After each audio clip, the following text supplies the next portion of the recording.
today on episode 256 of the Peak Performance Leadership Podcast.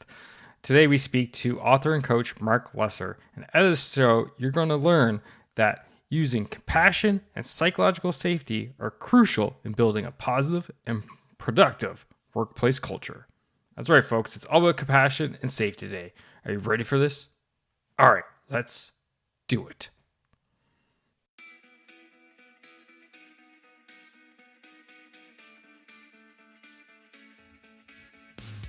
Welcome one, welcome all to the Peak Performance Leadership Podcast, a weekly podcast series dedicated to helping you hit peak performance across the three domains of leadership. Those being leading yourself, leading your team, and leading your organization. This podcast couples my 20 years of military experience as a senior Canadian Army officer with world-class guests to bring you the most complete podcast of leadership going. And for more, feel free to check out our website at movingforwardleadership.com. And with that, let's get to the show.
Yes, welcome one, welcome all. It is your Chief Leadership Officer, Scott McCarthy, and thanks for tuning in yet again to the podcast. And today, we're going to go and talk a little bit about compassion, a little bit of psychological safety, and a whole lot about culture and hitting peak performance in there. And you're wondering, Scott, what are you talking about? This soft, mushy stuff, compassion and safety? No, it is not soft and mushy. It is actually real and required. So if you had that initial, immediate thought, think again. This episode is definitely for you. So today we have Marc Lesser on the show. And Marc is an author. He's a coach. He is the author of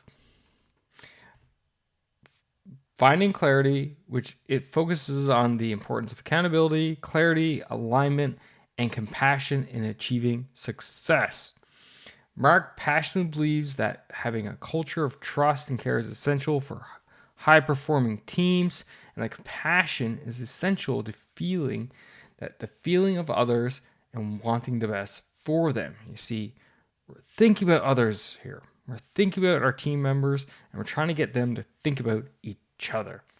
He's worked with hundreds of organizations and individuals to help them reach their max potential, and that is why he is here today to talk to you. Throughout this episode, Marc and I hit a whole whack of topics like why building great cultures is created through purpose and meaning, utilizing trust and building character and so on. Why businesses actually save lives and provide their stuff to serve people, not necessarily feed the bottom line. And you're also going to hear a really, really good question to ask your team members. So, without further ado, ladies and gentlemen, why don't you sit back, relax, and enjoy my conversation all about compassion, psychological safety with Marc Lesser.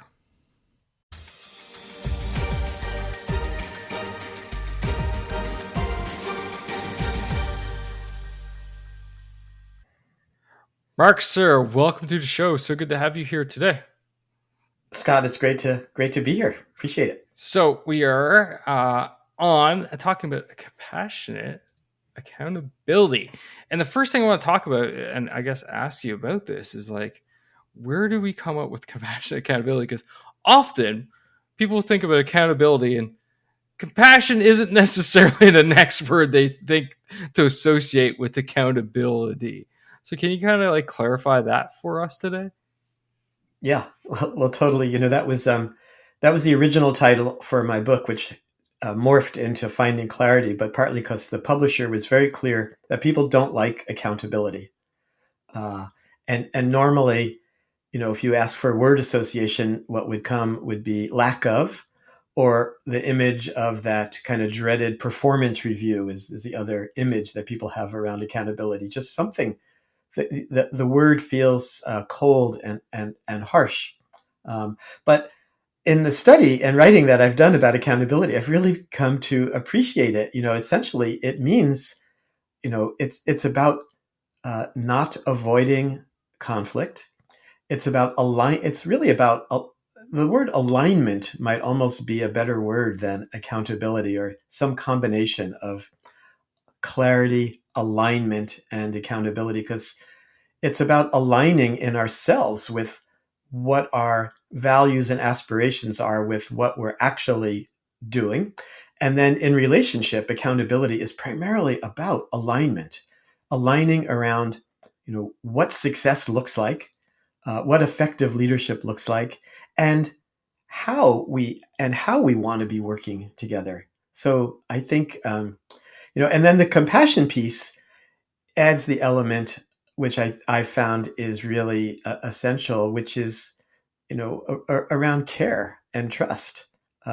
Compassion means, to feel the feelings of other people and to want the best for them, to want people to heal. So I've actually found it's yes, it is paradoxical or contrarian to put those two words together, but it's real. I think in the world of work, we got to get stuff done. We got to perform. We got to have measurements. And we are actually more collaborative. We perform better when we care about the other people that we're working with. And this, it seems obvious, but it seems like this is a relatively new aha in the work world, is that having a culture of trust and care and collaboration actually matter when it comes to, high performing places. Yeah, I completely agree with you 100%. I often say that trust is the cornerstone of leadership. And here at the podcast, we talk about peak performance. Obviously, it's part of the name of the show.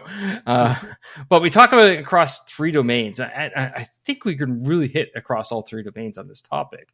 And those three domains are leading yourself, leading your team, i.e. the individuals within the team, and then leading an organization. So I'd like to kind of kind of go through each one of those and how we might apply this style to each one of those domains. And you really hit the lot, leading your organization there. So I guess we'll just work our way backwards, because you kind of led us down that route anyway. So how might we be able to like change that culture and use these principles so that we change that culture? So we get away from those cultures where I'm not your friend, I'm not your bud, I'm just here to do the job. collect my paycheck and go home at the end of the day. Mm-hmm. Mm-hmm. Yeah. Yeah. Well, I think I really like that framing of, the individual, the team, and the organization, and I use that framing a lot. And I think in this area of accountability and compassion and accountability, they're very much intertwined. I think it requires building great cultures. In part, it's having a clear and a mission and vision that everyone can get behind, and to be clearly stating and bringing in that sense of purpose and meaning to what we're doing. Almost every company is about helping people in some way. I once did a talk for a whole group of insurance agents, and I started my talk with saying, "What business do you think you're in?" And they were all, I could tell the energy was low, and they were a bit bored and stale about being insurance agents. But I said, "Man, you guys are in the trust business. I I I love my insurance agent, and I have to trust that he's out to do the best for me.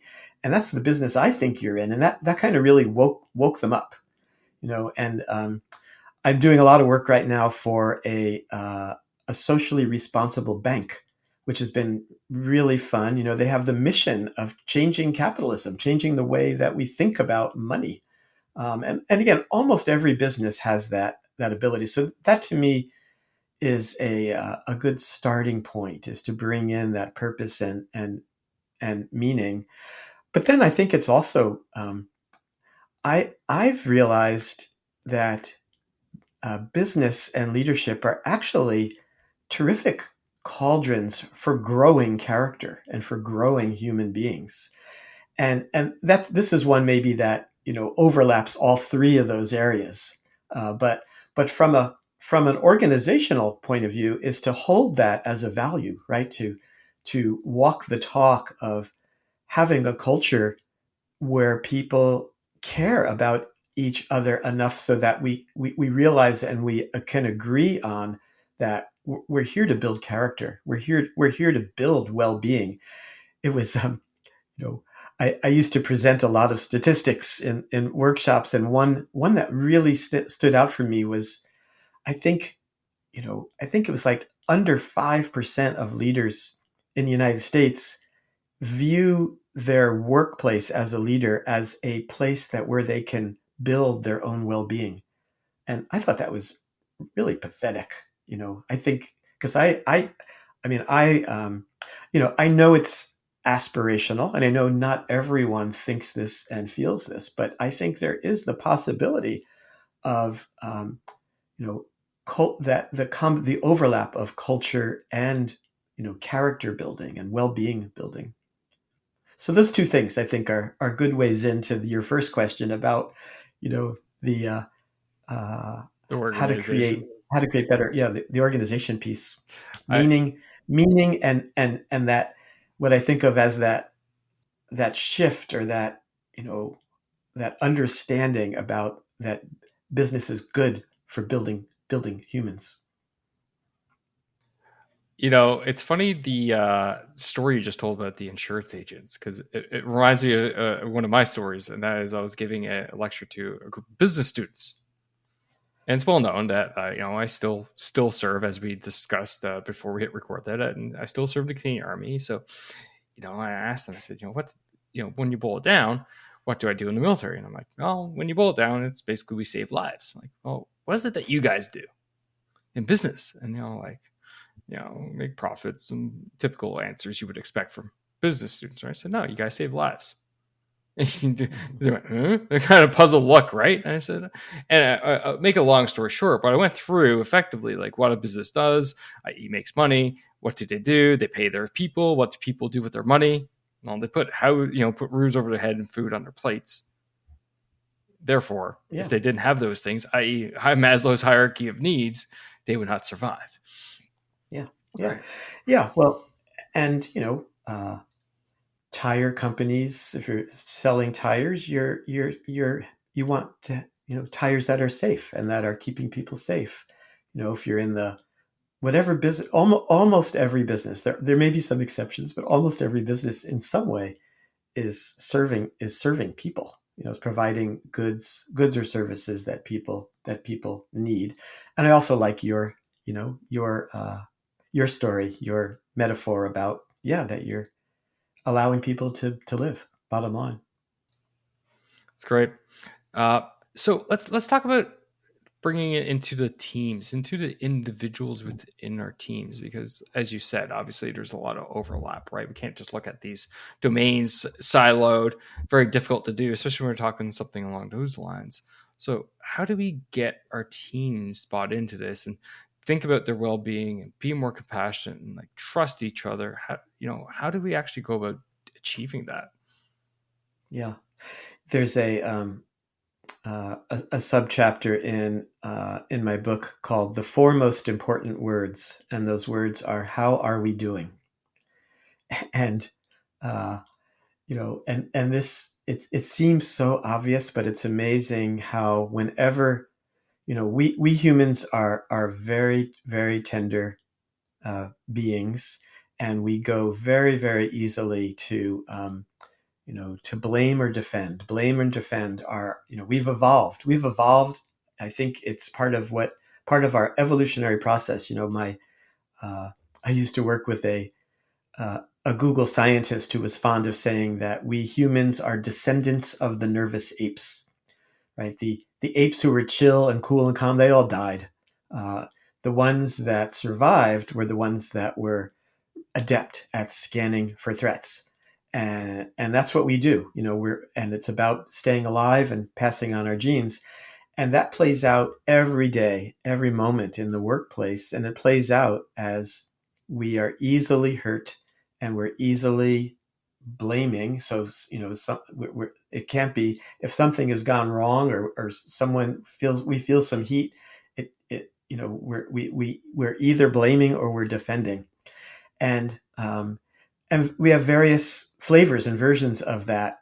And in order to create healthy workplaces, we need to be having these open, skillful conversations about how's it going. How's it. One, I think, how's it going in terms of meeting our objectives, our goals, our numbers, all of those obvious, but not done as often as you would think in the business place. Um, and then the how are we doing in terms of how are we doing with each other? How does it feel working together? What do we need to do? What do we need to do differently so that we can build, again, that trust word? How can we build more trust? How can we build more clarity? Um, so much of it is not avoiding discomfort and not avoiding the difficulties. A lot goes wrong when people stop really talking to each other, stop being curious about each other, and get into that habit of that blame or defend stance. And this is actually, I think, Scott, a really good segue into the personal, because you can't have a "how are we doing" conversation unless you have pretty high degree of self-awareness, a high degree of, because even just asking that question, if you bring blame or defensiveness with that question, people will feel it, and that conversation is not going to go well. And this is not so easy to do, right? Especially when there's conflict, disagreement, any lack of alignment. And to me, those things they can all be positive. Conflict, disagreement, lack of alignment, that's going to happen. That is going to happen. In the work world or in any of our relationships. And so to be able to have those more skillful, effective, difficult conversations is hugely important. But in order to do that, my bias is that you kind of need to have some kind of a practice in order to develop your body, to have a body that is safe, to have a body that is not communicating, blame and defense. And this is where, whether it's any kind of mindfulness practice or meditation practice or contemplative practice, but it takes I think it takes practice to develop ourselves, to train ourselves, uh, to be able to more skillfully have those compassionate accountability conversations and relationships. I like the part you talk about, what I refer to as not playing the blame game.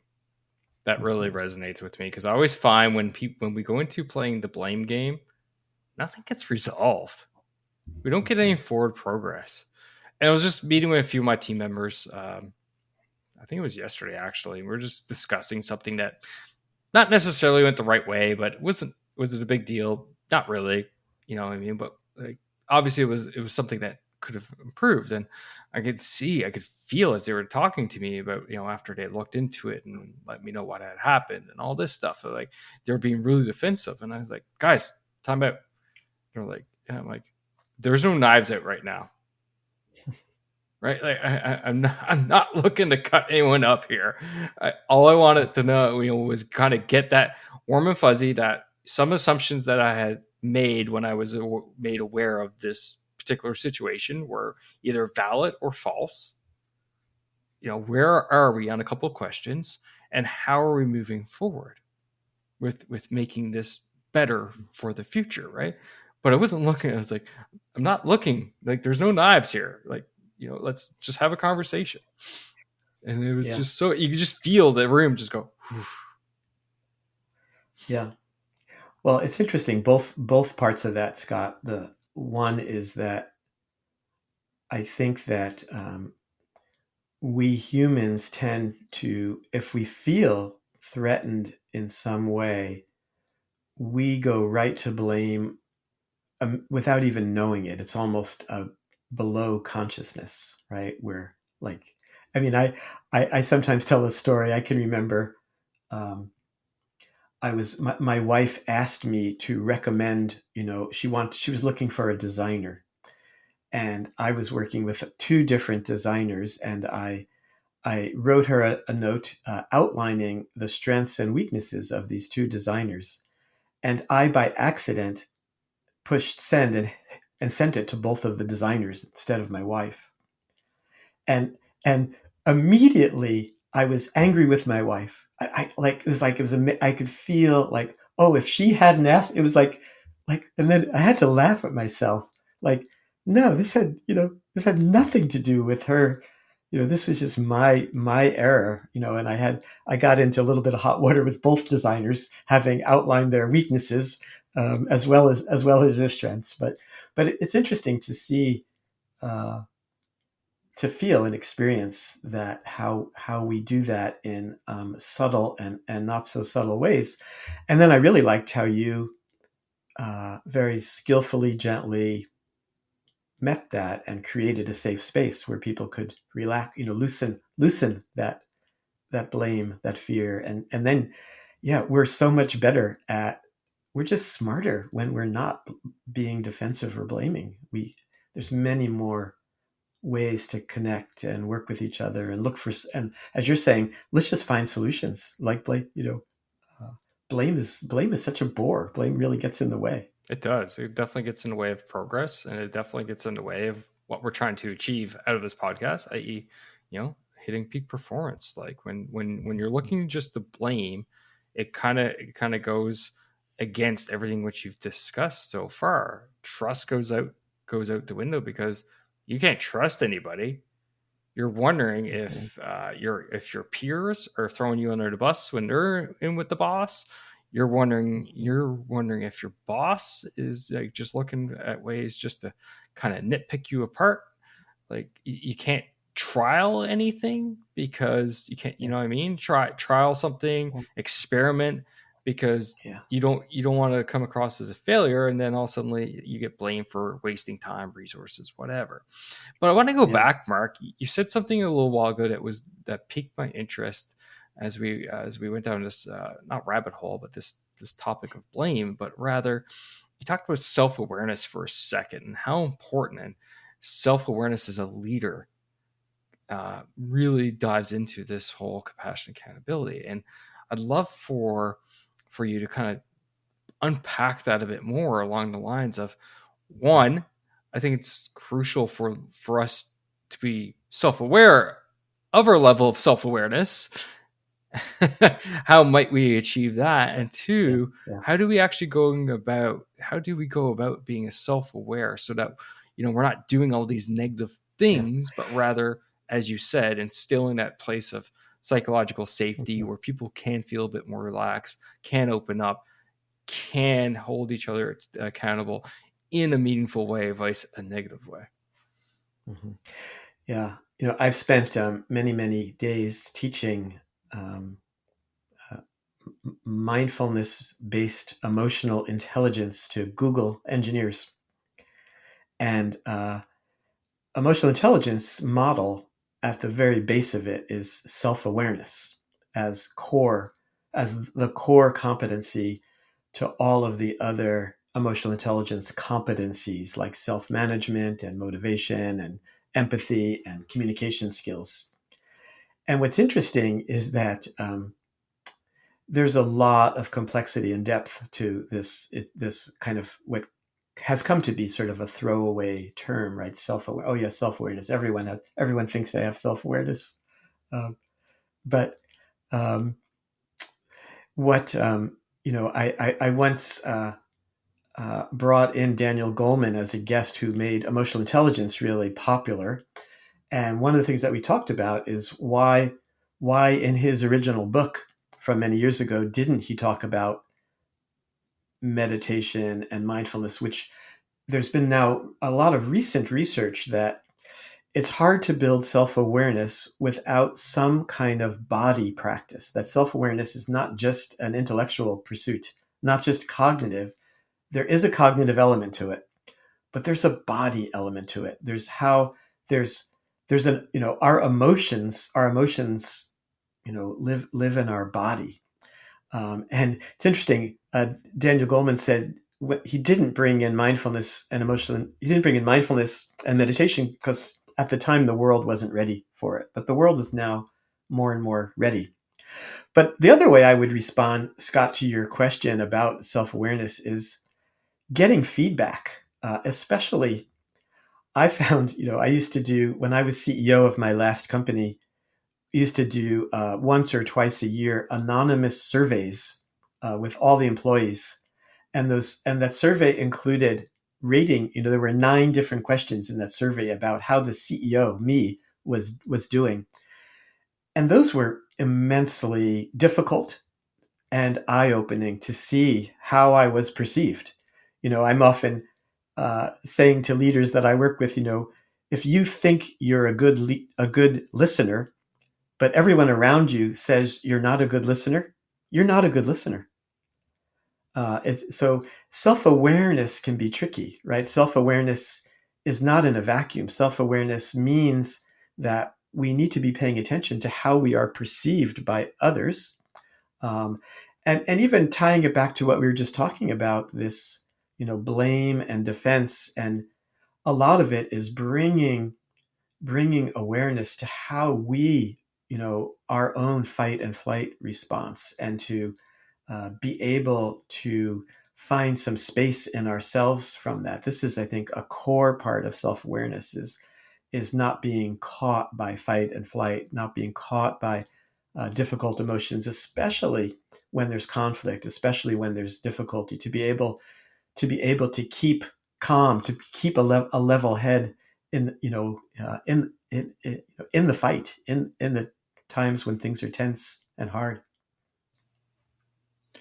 Yeah, wow, that's an awesome response, and I really enjoyed the it's not just a cognitive thing, but it's also a physical thing. I actually never even looked at it or thought about it in that way. And the survey, that's yeah, you gotta be ready for that one. Yeah, I remember the first time that I did one of these surveys and I saw the results, I thought, all right, I'm just going to fire them all, start fresh. It's interesting Uh, because right now we're into annual report season for yeah, us. We do it from April. Our year runs from the beginning of April to the end of March. So now I'm writing up, last year's, quote unquote, last year's reports from my team members, my directs, and reviewing their directs and so on and so forth. And obviously some of them they've been with me for more than a year now, so they know this is coming. But as I finish the debrief, I'm like, all right, so what do you have for me? And most of them immediately go, what do you mean? What do I have for you? And I go, give me my report back. How am I showing up to you as your boss, as your supervisor, as your leader? What constructive criticism do you have for me? Where am I, showing up, and where am I falling short? And it took. I remember the first time I thought about doing this, and it took a lot of guts, honestly, because you got to be ready for the response. You can't put a question like that out. And same thing with anonymous survey.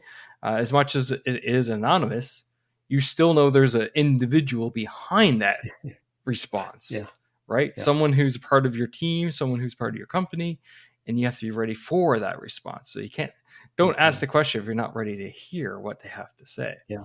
So it takes a lot of guts, and it's great. Yeah.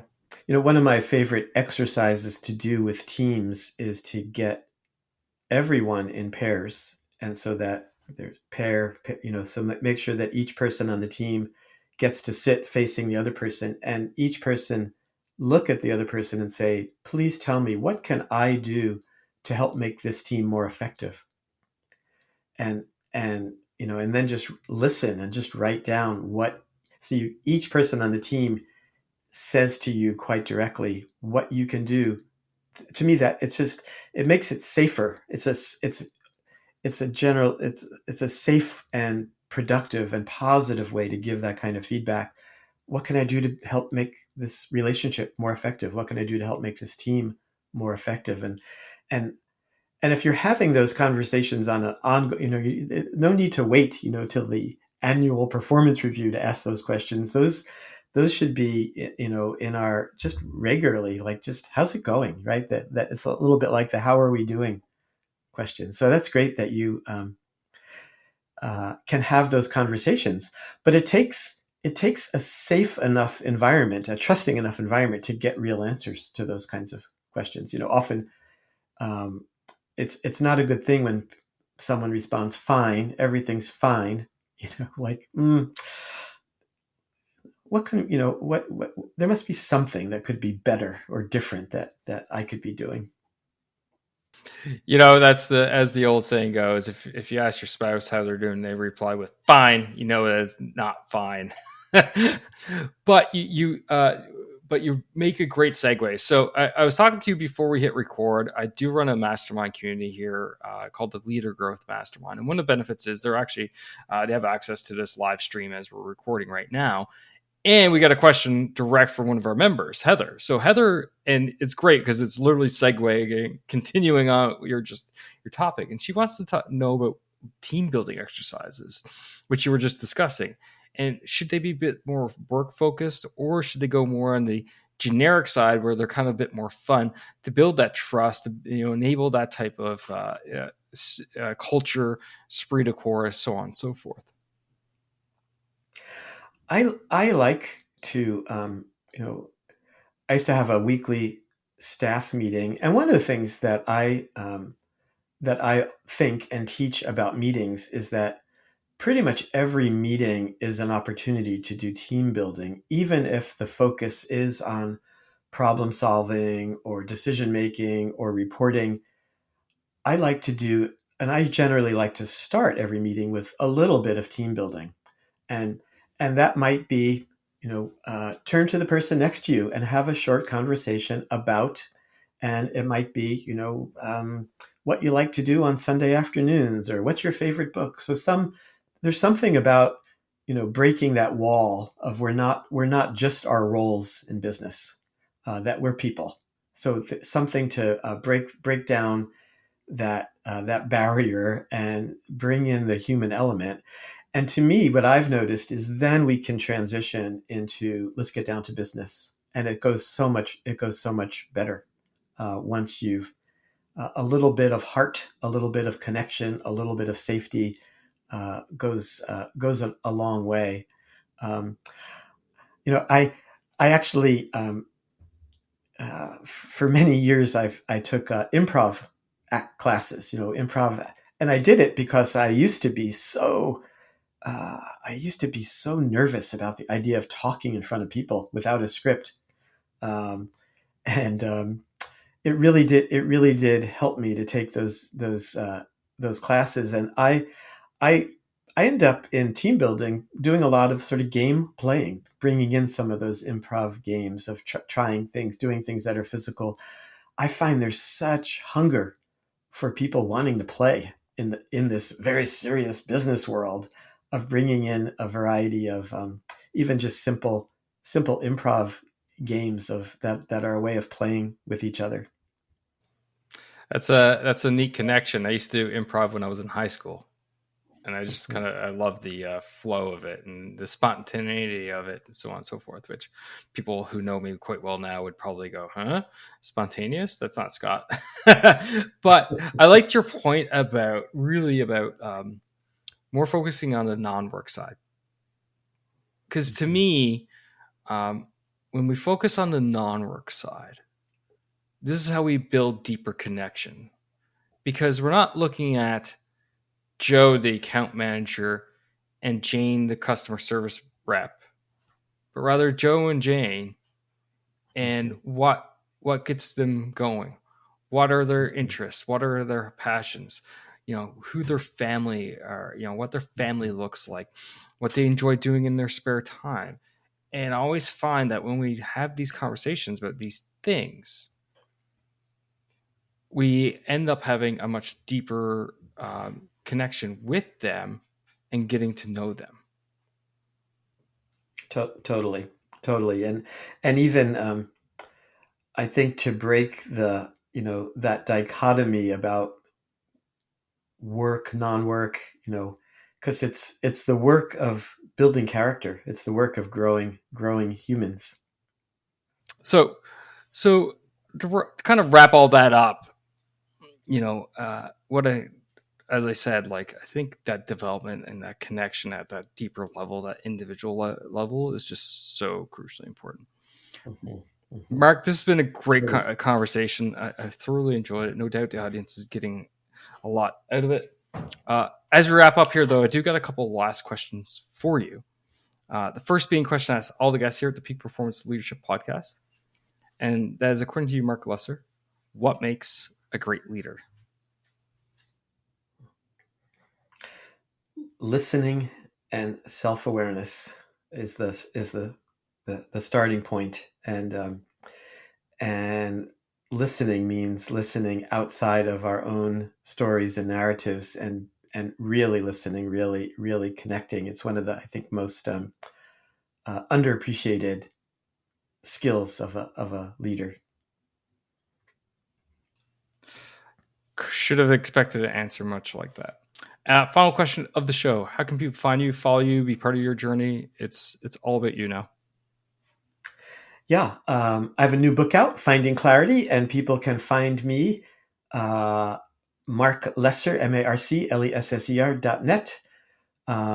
And the book is available any place where books are sold, online in bookstores and all that stuff. And it's all about compassionate accountability. Awesome. And for you, the listeners, always, it's easy. Just go to lead.boss.com/256. Links are in the show notes for you. Marc, my friend, thank you for taking some time out of your busy schedule and talking to me, but more importantly, having this conversation for the audience today. Thanks, Scott, and enjoy your time with your family. And that's a wrap for this episode, ladies and gentlemen. Thank you for listening. Thank you for supporting the Peak Performance Leadership Podcast. But you know what you could do to truly support the podcast? And no, that's not leaving a rating and review. It's simply helping a friend. And that is helping a friend by sharing this episode with them if you think this would resonate with them and help them elevate their performance level, whether that's within themselves, their teams, or their organization. So do that. Help me, help a friend. Win-win all around. And hey, you look like a great friend at the same time. So just hit that little share button on your app and then feel free to fire this episode to anyone that you feel would benefit from it. Finally, there's always more. There's always more lessons around being the highest performing leader that you can possibly be, whether that's for yourself, your team, or your organization. So why don't you subscribe? Subscribe to the show via movingforwardleadership.com/subscribe. And until next time, lead, don't boss, and thanks for coming out. Take care now.